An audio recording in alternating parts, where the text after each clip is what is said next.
चलो, good morning to all. Chapter number 11 bank reconciliation statement. Already हम लोग debit वाले और क्रेडिट वाले सवाल कर चुके हैं। कैश बुक का डेबिट बैलेंस, फेवरेबल बैलेंस, और पासबुक का debit credit balance, favourable balance. और एक हम लोगों ने इसके पहले ओवरड्राफ्ट वाला सवाल भी किया है कि अगर हम लोगों को हम लोगों को अगर कैश बुक का क्रेडिट बैलेंस है ना दिया हुआ हो अनफेवरेबल बैलेंस, तो हम लोगों को क्या लिखे करना है।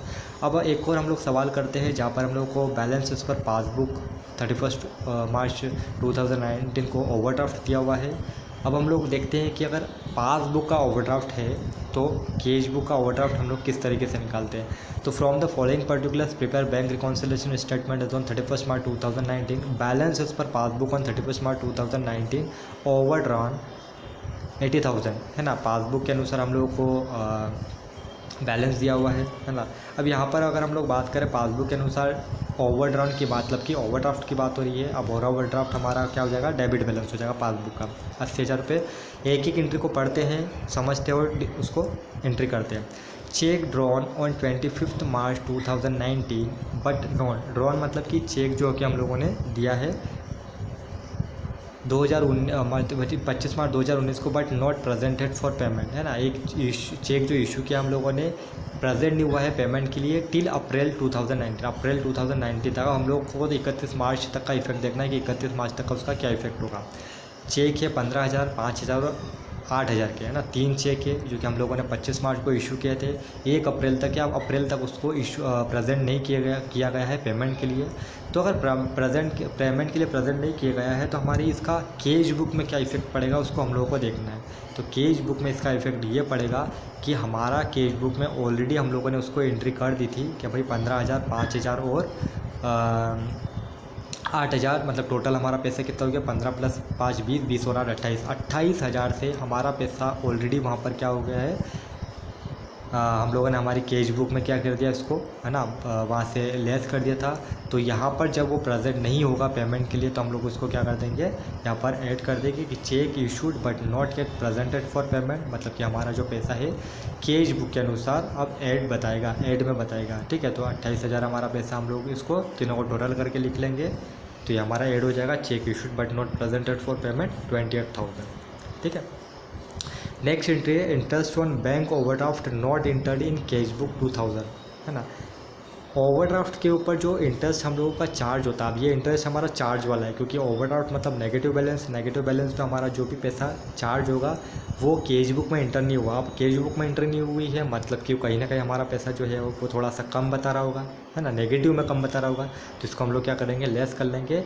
Less interest charge by the bank but not recorded in cash book 2000 रुपये। ठीक है, नेक्स्ट है out station cheque 30,000 deposited into bank but collected in April 2019।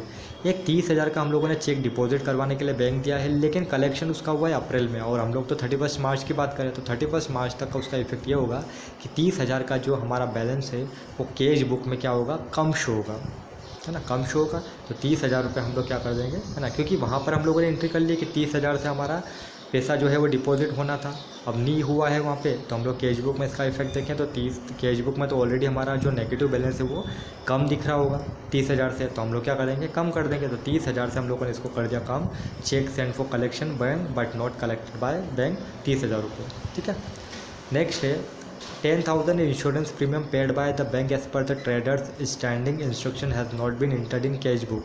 10,000 का एक इंश्योरेंस प्रीमियम का पैसा जो कि पे किया है बैंक ने हमारी तरफ से, उसकी एंट्री कैश बुक में करना भूल गए। अब कैश बुक में करना भूल गए और ये तो हमारा खर्चा है। अगर खर्चे की हम लोगों ने एंट्री नहीं करी है मतलब नेगेटिव बैलेंस जो है वो थोड़ा सा हमारा कम दिखेगा है ना। तो कैश बुक में हम लोग क्या करते थे, कैश बुक में इसका इफेक्ट क्या बताते हैं, माइनस बताते थे, लेस कर लेते हैं। तो लेस कर देंगे हम लोग insurance premium paid by bank not entered in cash book 10,000 rupees. ठीक है, नेक्स्ट है चैम्बर ऑफ कॉमर्स फ़ी 3,000। एक चैम्बर ऑफ कॉमर्स के नाम पे हमारा 3,000 का फ़ी पेमेंट हम लोगों ने किया है paid by the bank for traders ना। बैंक ने हमारी तरफ से 3,000 का पेमेंट किया है but not recorded in cash book. वही सिर्फ ऊपर वाली एंट्री जैसा ही है कि एक खर्चा है जिसको हम लोगों ने कैश बुक में रिकॉर्ड करना भूल गए। अब कैश बुक का इफेक्ट देख रहे हैं, कैश बुक में इसका इफेक्ट क्या होगा, 3,000 से हमारा माइनस वाला जो पैसा है वो हम लोगों को कम दिखेगा थोड़ा सा। ठीक है, तो 3,000 से हम लोग इसको लेस कर लेते हैं। Fee of chamber of commerce paid by the bank but not recorded in cash book 3,000 रुपये। नेक्स्ट है कलेक्शन चार्जेस ऑफ 1000, ये भी चार्जेस की बात हो रही है। Charge by the bank but not inter in cash book, same वही एंट्री 1000 का चार्ज जो कि हम लोगों को हमारी तरफ से बैंक ने किया है, उसकी कैश बुक में एंट्री नहीं हुई है तो हमारा जो नेगेटिव बैलेंस है वो थोड़ा सा कम शो होगा। तो 1000 से हम लोग क्या करेंगे, एंट्री कर देंगे collection charges charge by bank 1000 rupees.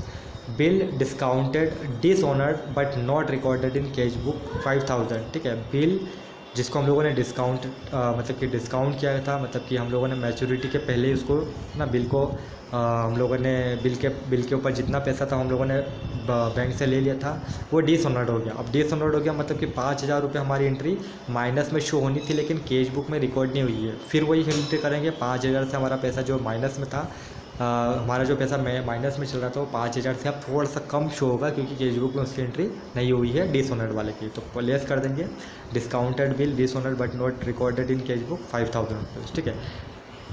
कि बैलेंस पर पासबुक हमारे पास में है 80,000, उसमें ऐड किया हम लोगों ने 28,000, टोटल 1,08,000 हो गया। जितना भी लेस वाला आइटम है उसको हम लोग कर देंगे प्लस और 1,08,000 में से माइनस कर देंगे तो 51,000 को माइनस किया तो 57,000 हमारे पास आ गया balance overdraft as per cash book. क्या इसको हम लोग balance as per cash book credit करके भी लिख सकते हैं क्योंकि क्रेडिट जो है कैश बुक का वो ओवरड्राफ्ट ही शो होता है, ठीक है। तो इसको हम लोगों को समझना है और कहीं पे भी अगर कोई दिक्कत आती है तो हम इसको वापस एक बार डिस्कस करेंगे, ठीक है।